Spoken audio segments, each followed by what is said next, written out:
Now, on Friday, President Trump signed an executive order to weaken regulations on Wall Street, known as Dodd-Frank. Now, for those of you who might not know what Dodd-Frank essentially is, basically it's a set of regulations created in 2010 with the aim of preventing another financial crisis that crashed the economy like it did in 2008. Now, of course, some of the provisions here in the act serve to rein in mortgage practices and derivatives trading and curb the ability of banks to trade with their own money in a measure known as the Volcker Rule. Now, I'm a proponent of the Volcker Rule. I think it's smart to be able to do that. Now, another thing that it created, and I'll get into more detail in the next segment, is the fiduciary rule. Now, the fiduciary rule simply required brokers to act in a client's best interest rather than seek the highest profits for themselves. And now that's, of course, when providing advice for retirements. For example, when people have a 401k, you want to get good advice because, look, if you're a regular working person, and at one point I had a 401k, and I'm looking at stock options, I didn't know what the hell I was doing. Here I am, at 23, 24, working at a factory, and they're like, pick the stocks you want to go with, dude. Are you serious? I don't know what half these things are. I don't know what any of this means. So to expect regular people to be able to pick a good company without financial help, without people without people like advisors to go and help you pick a stock to invest in is crazy. So that's why you need financial advisors. And before this rule, the fiduciary rule, these advisors could be like, yeah, I'm going to sell them a bunch of crap. I'm still going to get paid. And actually, we're going to get paid more. We're going to get some kickbacks from these companies if I go and tell them to invest in this stock, which is actually risky and highly dangerous. Hey, and if you lose your retirement, that's not my problem. I'm not here to serve you. I'm here to serve the people who pay me more money. And in this case, it's not you. So, I mean, there it is. Now, let's go past that fiduciary rule. Now, one of the things that it also did was create the Consumer Financial Protection Bureau. And this is just a part of it. This is actually a very complicated piece of legislation, and there are many different moving parts and pieces to it. Now, in response to how complicated this is, Donald Trump and the gang, they decide, what we're going to do? We're not going to take a scalpel. We're not going to remove what we consider to be excessive regulation, which I think is ridiculous because I've always thought that Dodd-Frank was weak in the first place. But okay, if you come at it from a Republican perspective, there might be some things that you could tweak or remove or whatever that might make it a little bit more quote-unquote business-friendly, which is good for the banks. Again, I will disagree with that, but I'm trying to see it from their side. Now, instead of doing that, Donald Trump and his team, they're going to take a hacksaw to it. Like, here we come. Like, we're going to Hello Johnny this one. Is that a good reference? I don't know if I got that right. All right. Now, the New York Times explains that taken together, Mr. Trump's actions on Friday constituted an extensive effort to loosen regulations on banks and other major financial companies. So now the question is, why do this? I mean, didn't he campaign against the global financial elite? Isn't that one of the campaign promises he made? We're going to take on the global financial elite, and we're going to make it work for regular people. Oh, really? Okay. Well, this should explain it. During a meeting with the business leaders, Trump reportedly said, "We expect to be cutting a lot out of Dodd-Frank because, frankly, I have so many people, friends of mine, that had nice businesses. They can't borrow money. They just can't get any money because the banks just won't let them borrow it because of the rules and regulations in Dodd-Frank." Now, this is funny because Donald Trump probably does not have any friends that are trying to borrow money because all of his friends can probably borrow money. The person who can't borrow money is Donald Trump. You see, Donald Trump, if you look into his past, if you look into the investments he's had in the amount of times that he's went bankrupt, no bank would actually loan out to him. So he had to go and to fund his casinos, for example, in Atlantic City, he had to go and take out junk bonds, which ended up having incredibly high interest rates. He couldn't pay those bonds back after his casinos fell through, and he, again, had to declare bankruptcy. Idiot. who crashes a casino in Atlantic City, of all places? I thought the house is always supposed to win. Not with Donald Trump, because he can bungle just about anything. But see, that's who he's referring to. It's not, oh, my friends can't borrow money because of rules in Dodd-Frank. No, it's I can't borrow money because of rules in Dodd-Frank. And because nobody's stupid enough to give me more money. So, this is what we have going on, man.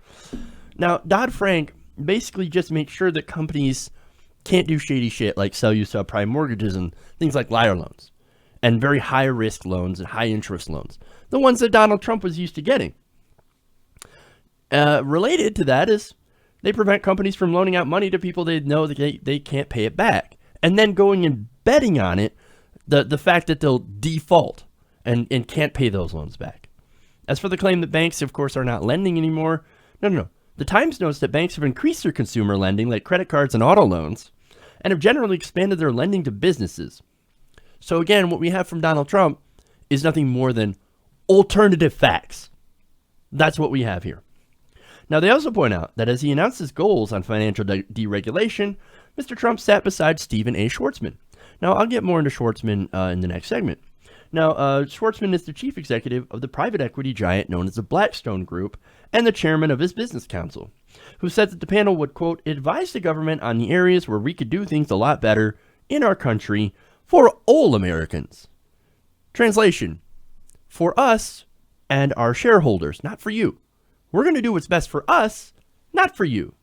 And if we have to crash the economy to do it, oh well, there you go. Look, man, here's the thing, right? They want to make it easier for banks to prey on regular people. And see, this is what regulations are designed to do. They're designed to protect you from being taken advantage of by predatory capitalism. For example, like the banks, like what led to the 2008 housing crisis. Regulations, they're not there to necessarily hurt you. There are some that there's a situation where things can be over-regulated. I understand that. Not all regulations are fantastic, but most regulations are there for a reason. They're simply rules. They're to ensure that you don't get cheated so that a company can make an extra buck off you. Now, remember when Trump was saying that he was going to drain the swamp? I'm going to drain the swamp. Well, of course, later on, he says, I was just kidding. That's kind of hokey, but it played well, so I went with it. There's actually video of him saying, yeah, it played well, but I didn't actually mean it. I mean, it's hokey. I didn't, that same thing, of course, with lock her up. Oh, it plays well. It plays well. Now, he also said, again, one of his commercials, his last commercial, actually, of the campaign was him going after, or saying that he'd go after the global financial elite. And he had a picture of Lloyd Blankfein's face in Goldman Sachs. Now he's got Goldman Sachs literally in his cabinet. Now, at the same time that he announced these rollbacks of financial regulations, he said, quote, there's nobody better to tell me about Dodd-Frank than Jamie. So you're going to tell me all about it. Now, who's Jamie? Who is Jamie? Not Jamie Lannister? No, not Jamie Lannister. Although a Lannister always pays his debts. No. He's referring to Jamie Dimon, head of J.P. Morgan Chase. Now, J.P. Morgan Chase, after the recession, or during the recession in 2008, after the banks pretty much just crashed, well, J.P. Morgan Chase and his company got $12 billion in bank bailout money, at least. Now, this is taxpayer money. This is your money given to the banks because they lost it by gambling on things like risky derivatives and subprime mortgages. The very things that Dodd-Frank was created to stop. Now, look, over the years, I've been critical of Dodd-Frank because I don't think it was strong enough. In fact, it was fairly weak sauce regulation because they chipped away at it. And, it didn't really stop a whole lot of the things that it was supposed to stop, but it stopped something. So, but again, Donald Trump wants to get rid of it. And of course, who better to tell him about what regulations to destroy than Jamie Dimon? And seriously, if you think Jamie Dimon, JP Morgan, or any of the guys on Wall Street Goldman Sachs, you think they learned their lesson? Think again, man. I mean, and maybe it depends on what lesson you're thinking. He learned, and I think they all learned, that if you fuck up, the government will just come and bail you out. And if it doesn't, if your company does go bankrupt, well, you just end up getting a golden parachute. And you just float your ass down while your company's on fire. All those people losing their jobs, all those people losing their retirement, your pensions, all of that. These are the kinds of people that are advising Donald Trump. Steven Mnuchin, former Goldman Sachs guy. Gary Cohn, who's the chairman of Trump's National Economic Council. Also, former Goldman Sachs guy. And then Stephen Bannon, right? Bannon, Donald Trump's number one advisor. Goldman Sachs. I wonder who they're going to represent, man. Look, again, Dodd-Frank, in my opinion, too weak. But at least it did something to try to protect consumers. And without these rules, which thankfully will be difficult to dismantle, the banks are going to have open season on regular Americans, just like what led up to the crash in the first place. This shows that Donald Trump, he's not there to govern. He's there to dismantle. His advisors are getting ready to loot the place, to loot the government. And everybody knows the first thing that you do when you want to rob something is get rid of the cops. That's what he's going after, the CFPB. These regulations in Dodd-Frank, they're disempowering the regulators, the cops. They're taking the guns away from the cops because they want to rob the place. Hey everybody, thanks for watching this video. If you want to see more like this, please hit the subscribe button below. And if you want to support truly independent progressive media, please consider becoming a patron at patreon.com/TYTNation.